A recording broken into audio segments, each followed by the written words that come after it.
Bienvenue dans Esprit Solidaire. Nous sommes à l'entrée du Palais des Nations avec notre invité Raphaël Morgantini. Raphaël, bonjour. Bonjour. Vous êtes membre du CETIM. On va parler avec vous d'une toute nouvelle publication. Avant cela, le CETIM, c'est une ancienne association genevoise encore très active.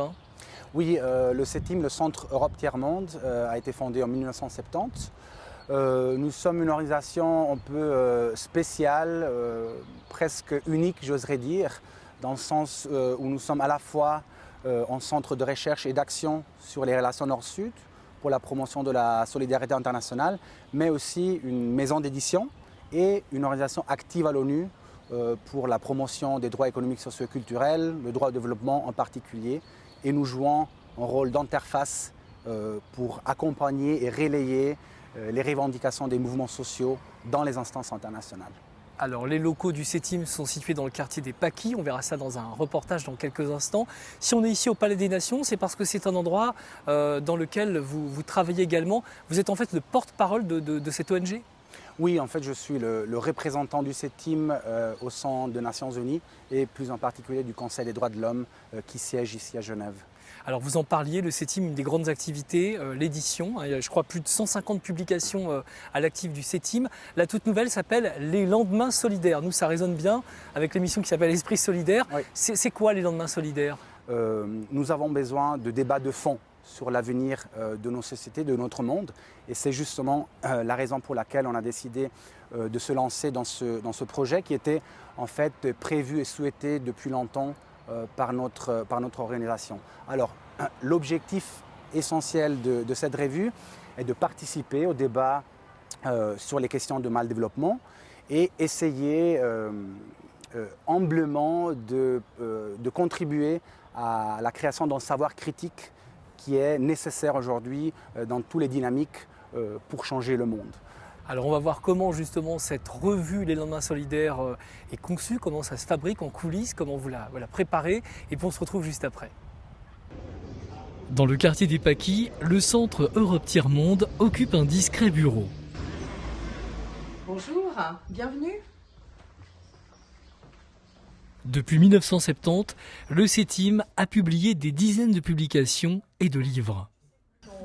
Aujourd'hui, séance de travail pour l'équipe à l'occasion d'une nouvelle publication exclusivement digitale.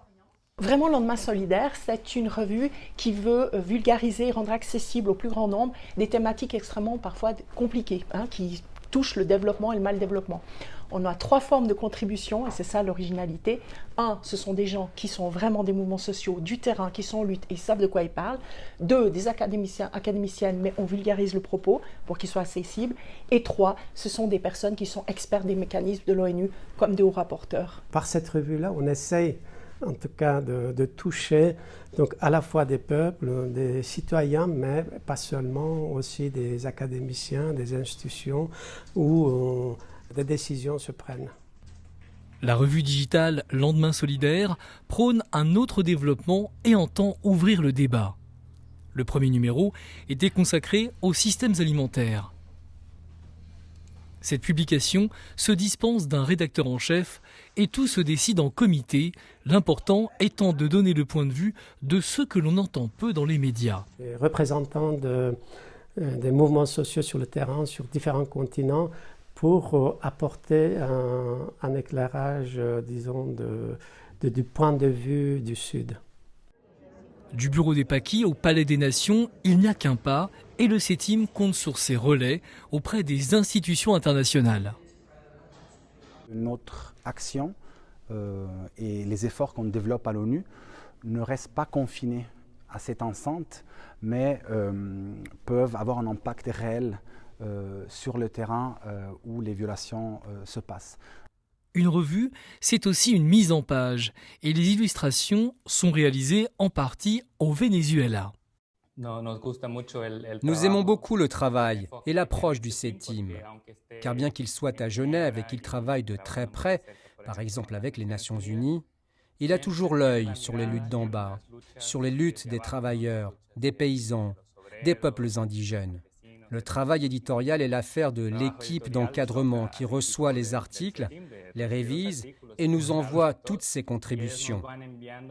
Avec cela, Nous essayons de voir quel est le point central du dessin, ce qui peut être illustré et en même temps compléter l'article.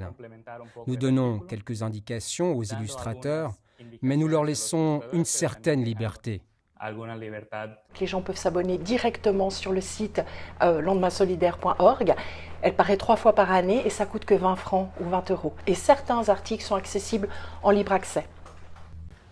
Raphaël Morgantini, on vous a vu dans le reportage, hein, vous faites partie du comité de rédaction de cette revue Les Lendemains Solidaires. Ici, quand vous travaillez à l'ONU, puisque vous êtes aussi porte-parole, ce sont des sources d'inspiration pour les futurs dossiers que vous trouvez là? Oui, bien entendu, ici à l'ONU, on travaille sur différents sujets qui après seront aussi traités dans les différents numéros de la revue. Nous sommes engagés dans différents dossiers. Par exemple, on travaille depuis 30 ans sur les droits des paysans. En 2018, l'ONU a adopté une déclaration sur les droits des paysans dont le CETIM a longuement et fortement contribué. Là, c'est important que les ONG aient la parole pour qu'il n'y ait pas simplement que les États qui s'expriment lors des discussions? Oui, bien entendu, nous avons la chance d'avoir ces espaces ici à l'ONU qui nous permettent, à nous, ONG avec le statut reconnu de l'ONU, d'y participer et d'accompagner aussi les mouvements sociaux, les victimes, les titulaires de droits à participer aux différentes conférences, aux négociations sur les différents, sur l'élaboration de nouvelles normes de droit international par exemple. Quels sont les rapports que vous avez, vous, porte-parole du CETIM, avec les autres ONG qui sont ici? Pour le CETIM, le travail de réseau est primordial et du coup aussi les collaborations avec différentes ONG qui travaillent sur les mêmes dossiers du CETIM, disons.